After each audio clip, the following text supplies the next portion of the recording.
Gagawa tayo ng ground float sampler. Ito po ay mga ground floats na nasa iisang container pero iba't iba ang flavor. May 3-in-1 and 2-in-1 flavor sa isang container. Ang mga flavors natin ay cookies and cream. So, meron tayong Oreo, Rocky Road. So, kailangan natin ng marshmallows, chocolate, cashew nuts, at cocoa powder. Siyempre, meron tayong mango float na flavor. Kailangan lang natin ng matamis na mangga. Meron din tayong banoffee. Ang kailangan natin ay matamis na saging at dulce de leche. Para sa recipe ng dulce de leche, ilalagay ko ang link sa description box. Para naman sa crackers, gagamit ako ng honey na graham crackers at Ace na chocolate crackers. Pero kung gusto niyo na honey graham lahat, ay okay lang. Para sa cream base, gagamit tayo ng all-purpose cream at condensed milk. And yes po, maglalagay ako ng gelatin. Pero kung hindi nyo gusto ang gelatin or kung wala, pwedeng hindi na maglagay. Ang unang gagawin natin, i-whip natin ang cream sa high speed until mag-double ang size nito. At laging tandaan na dapat chilled ang cream. Ako, ang ginagawa ko para siguradong malamig talaga ang cream, inilalagay ko ito sa ref overnight. Sa ayaw naman na whip ang kanilang cream or kung wala kayong mixer, pwede din yung ginagawa natin before na i-combine agad yung all-purpose cream at condensed milk. Yung hindi chilled as in combine mo lang talaga lahat. Kapag nagdoble na ang size ng ating cream, ilagay ang condensed milk ng pakonti-konti. And yes po, ang aking condensed milk ay chilled overnight. Kung nagmamadali ka, pwede mo ilagay ang condensed milk at cream sa freezer for 2 hours. Tunawin na muna natin ang gelatin sa mainit na tubig. Dapat talaga mainit ang tubig para madaling matunaw ang gelatin. At haluin ito na mabilis para matunaw ang gelatin. Ang iba kasi ang ginagawa nila, sinusoak sa cold water tsaka lalagyan ng hot water. Pero ako, ganito ang ginagawa ko. Kapag natunaw na ang gelatin, ilagay ito sa cream mixture ng pakonti-konti at haluin ito ng mabuti. Again, ang paglalagay ng gelatin ay optional lang. Gusto ko lang maglagay para maging firm or mousse-like ang ating gram float. Again, ang gelatin at gulaman ay magkaiba.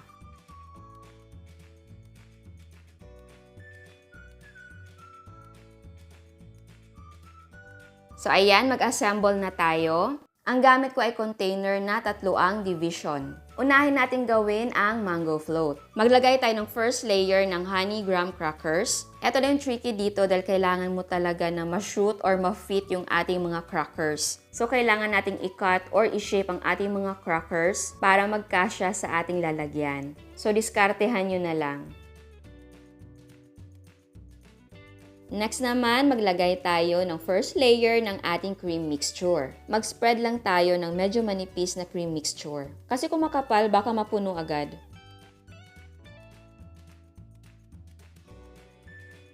And then, maglagay tayo ng first layer ng ating sweet mangoes. So, nag-slice lang ako ng ating mangga. Pero kung gusto nyo na cubes, okay lang din. And if meron kayong gustong ilagay na additional na palaman, ay pwedeng maglagay like cheese or peanuts. Anything na feel nyo na babagay sa ating mango graham float.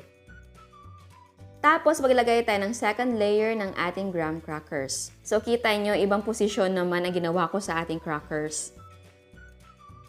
And then add a second layer of our cream mixture.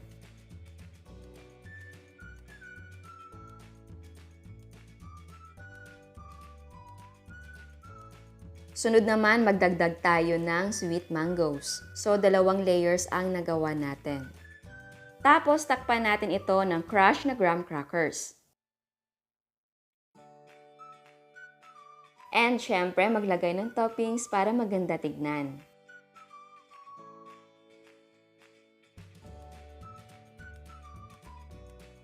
Next flavor naman ay Rocky Road. Kumuha lang tayo ng about 1 cup ng ating cream mixture.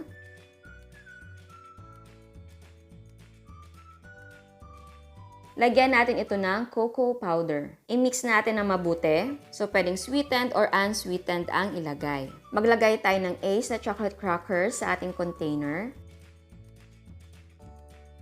Mag-spread tayo ng ating chocolate cream mixture.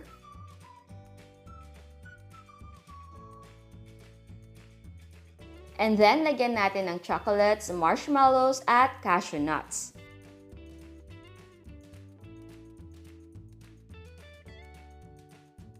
Tapos, lagyan natin ng second layer ng crackers, cream at ang ating chocolate marshmallow and cashew nuts.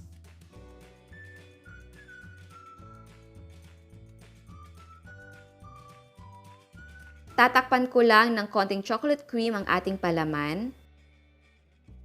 Tapos lagyan natin ng crushed na chocolate crackers. Ace din po ito, dinurog ko lang.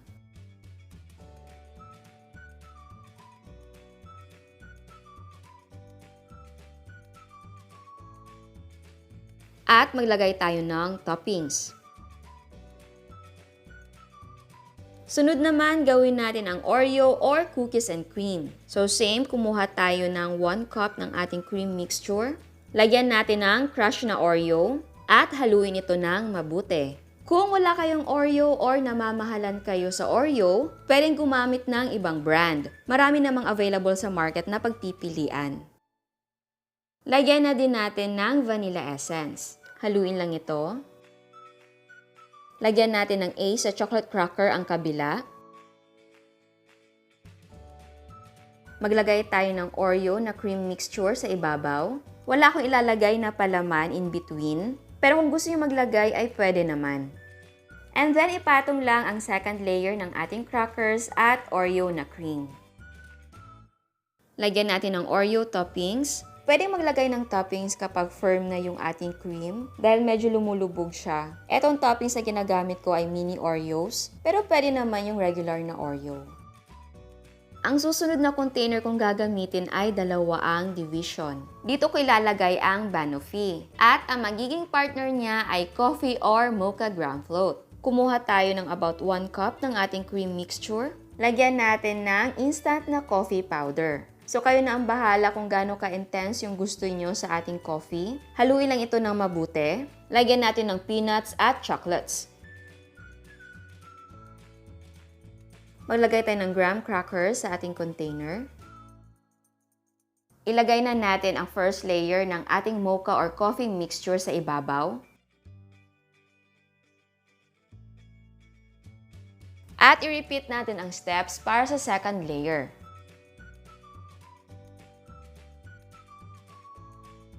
At since medyo matangkad siya, maglalagay tayo ng third layer. Para naman sa banoffee, graham crackers din ang gagamitin natin. Tapos mag-spread tayo sa ibabaw ng dulce de leche. Again, ang link ng recipe ng ating dulce de leche ay ilalagay ko sa description box. Tapos i-arrange natin sa ibabaw ang hiniwa nating saging. Ang gamit kong saging ay lakatan. Takpan natin ito ng cream mixture.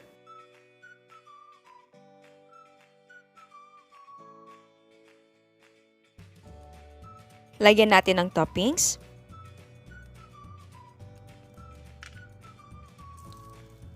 Kung wala kayong container na mahanap na may division, eto ang pwede nyong gawin. Maglagay tayo ng chocolate crackers dito na part. Sa kabilang part naman ang honey graham crackers. Pero pwedeng iisang crackers ang gamitin. Ang gagawin nating flavors ay banoffee and rocky road. Mag-spread tayo ng dulce de leche sa ating graham crackers. Lagyan natin ng slices ng saging. Sa kabila naman, lagyan na natin ng rocky road mixture. Hinalo ko na sa ating chocolate cream ang cashew nuts, marshmallow, and chocolates. Maglagay tayo ng second layer ng ating chocolate crackers. Sa kabila naman, maglagay tayo ng cream mixture. Huwag mag-alala dahil yung ating cream ay hindi yan maghahalo sa kabila dahil thick ang mga ito. Maglagay tayo ng second layer ng ating rocky road mixture. Takpan na natin ang crushed chocolate crackers at maglagay tayo ng toppings. Tapos, i-chill natin ito for 10 hours or overnight. At ayan, eto na ang ating ground float sampler. Pero bago tayo mag-taste test sa hindi pa nakasubscribe, please subscribe sa ating YouTube channel and please click the notification bell and please click all para ma-notify kayo sa lahat ng uploads. So ayan, titikman na natin. So eto yung ating mango float. Eto yung ating rocky road. Eto naman yung ating Oreo. Ito yung ating banoffee. Ito naman yung ating mocha or ang ating coffee ground float. So, excited na ako. So, titikman natin una ang ating mango na ground float. Actually, matagal na ako hindi nakakain ng mango na ground float. So, ayan.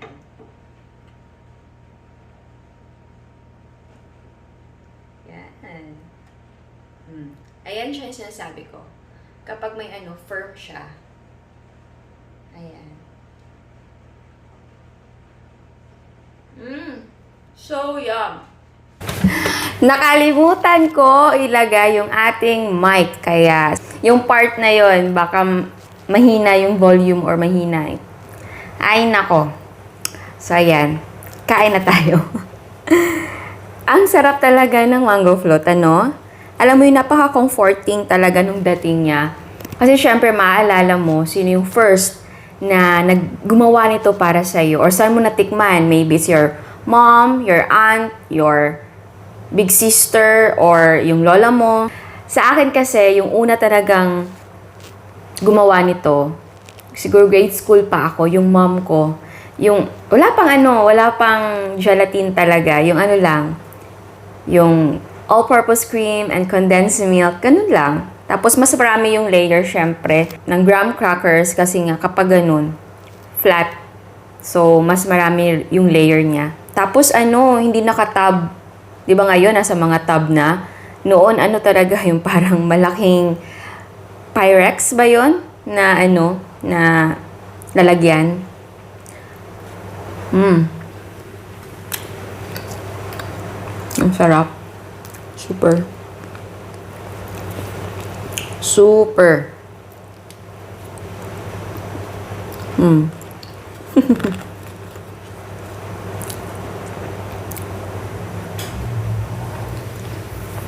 Ano ba yan? Na-miss ko to.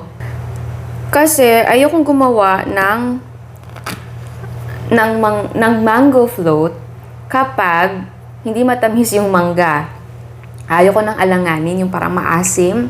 Ayaw. Ang sarap. Tikman naman natin yung ating Rocky Road. May tissue ko.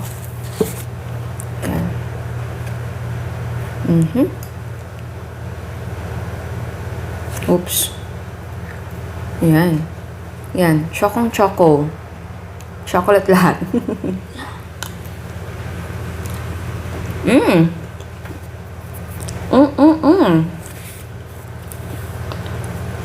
Ang sarap. Parang kumakain ng ice cream. Pero, syempre, yung ice cream is malamig and parang icy. Ganon. Eto, parang kumakain ng mousse. Tapos, syempre, may maraming palaman inilagay natin. Yung marshmallow, yung chocolate, and ang ating cashew nuts. Ang sarap. I think magugustuhan to ng kids. Tingnan nyo. My God, mag-focus ka. Ayaw. Hala.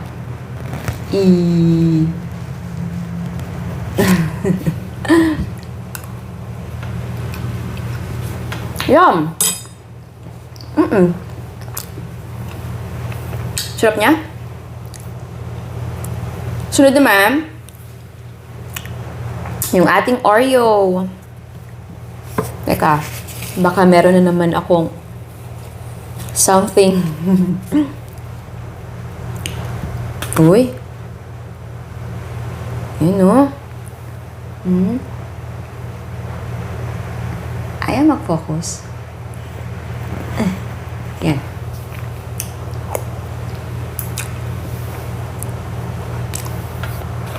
Ang sarap.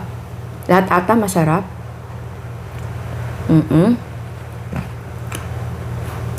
Alam niyo yung Oreo? Alam niyo may bago ngayon sa Oreo? Yung Oreo mousse. Or, I think chocolate Oreo, parang ganun. Nasa tub. Pero ito, parang kumakain ka ng mousse. Dahil dun sa inilagay natin na gelatin na. Ang sarap. Sunod naman ang ating banoffee. Yan. Matagal na din ako hindi kakain ng banoffee. Kaya, nag-decide ako na banoffee ang isa sa flavor natin. Tignan nyo yan. Ulala.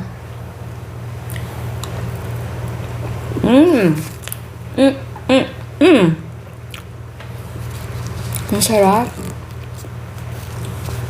Sarap niya. Ay ka lang.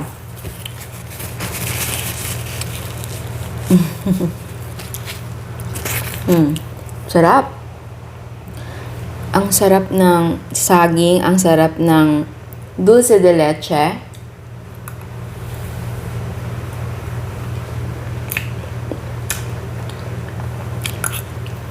Ang sarap. Sunod naman, yung ating mocha or coffee na gram float.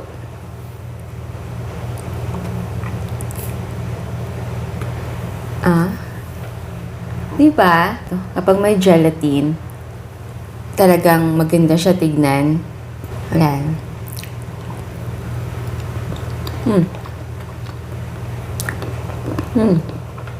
Yung nuts. May crunch. Pwede wala ng palaman, pero mas masarap yung meron. Kasi hindi lang puro cream yung nakakain mo. May laman.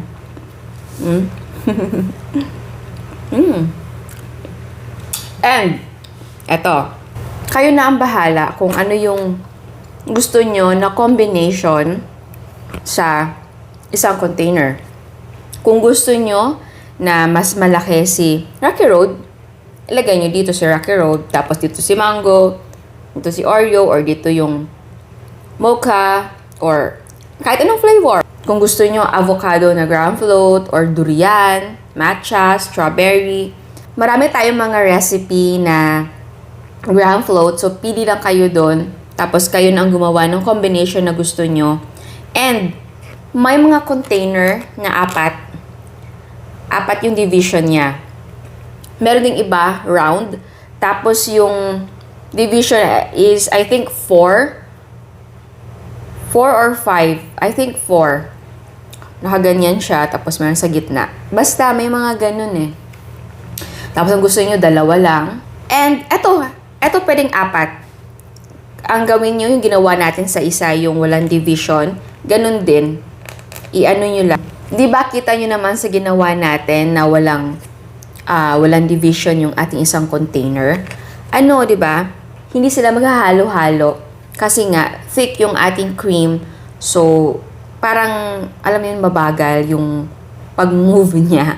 So, okay lang na sa isang ganito, 2 ang gagawin mong flavor. And if ever talaga na hindi ka makita ng container, eto example, ganito malaking square. Tapos, gusto nyo gumawa ng iba't ibang flavor sa isang ganito. Same, ganun lang. Gawa ka ng sarili mong i-partition mo siya, iba-ibang flavor, walang division, mo lang, i-arrange mo lang siya. Gumawa na ako niyan before. Parang ganito siya kalaki, na walang division. Tapos, meron din ganito, wala ding division. Tapos, sa ginawa ko lang, inilagay ko lang arrange ko lang siya, and then, ginawan ko na iba't ibang flavor. Ilalagay ko yon sa description box kung paano ko ginawa yung ginawang ganon na walang mga division or partition yung ating mga container.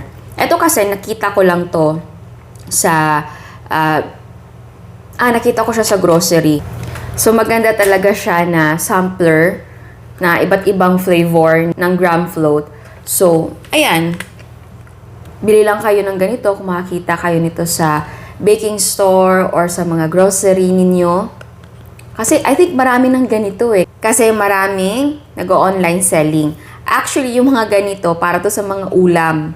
Parang dito yung rice, tapos isang appetizer, tapos yung main dish, di ba? So o nga pala, meron siyang takip. Hindi ko siya matakpan dahil ang takip nito ay very tight. Para siyang matatouch niya mismo yung ating gram float kasi pa ganun yung kanyang takip. Ganun. Hindi siya paumbok. Pag ganun siya. So, hindi ko na inilagay. Dahil baka masira.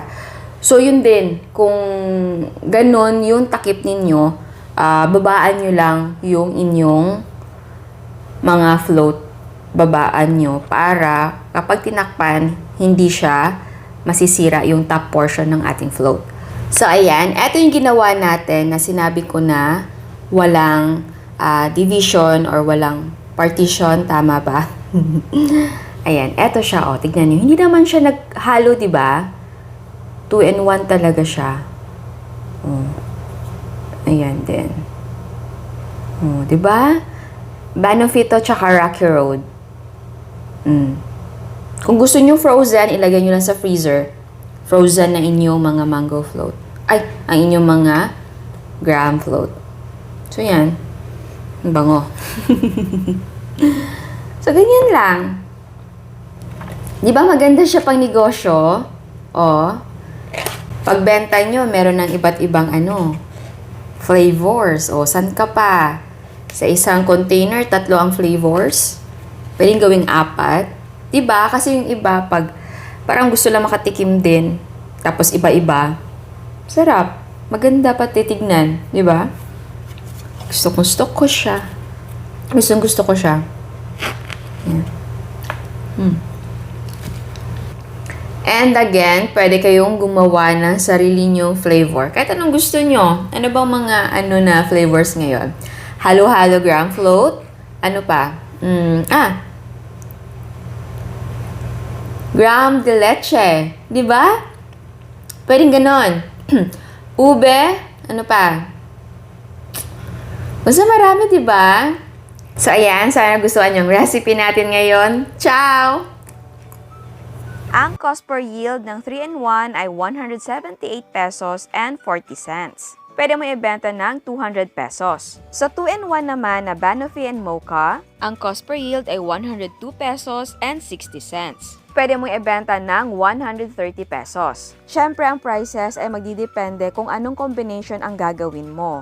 Kagaya ng 2-in-1 na Rocky Road and Banoffee, ang cost per yield ay 109 pesos and 60 cents. Pwede mo pa rin ibenta ng 130 pesos. So, ibang flavors ang combination na gagawin mo, kailangan mo gumawa ng ibang costing. Sa recipeng ito, nakagawa ako ng isang 3-in-1 at 3 2-in-1. Pero pwede kang gumawa ng 2 3-in-1 at isang 2-in-1 or pwedeng gumawa ng 5 2-in-1. Again, ang selling price ay magdidepende kung magkano ang presyo ng sangkap sa inyo. At bago ako magpaalam, meron another dose of inspiration. Ito ang mango cake ni Miss Rosebell.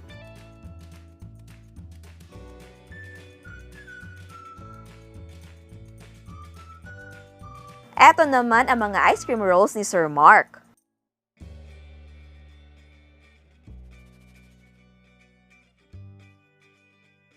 And jelly drink by Miss Ron.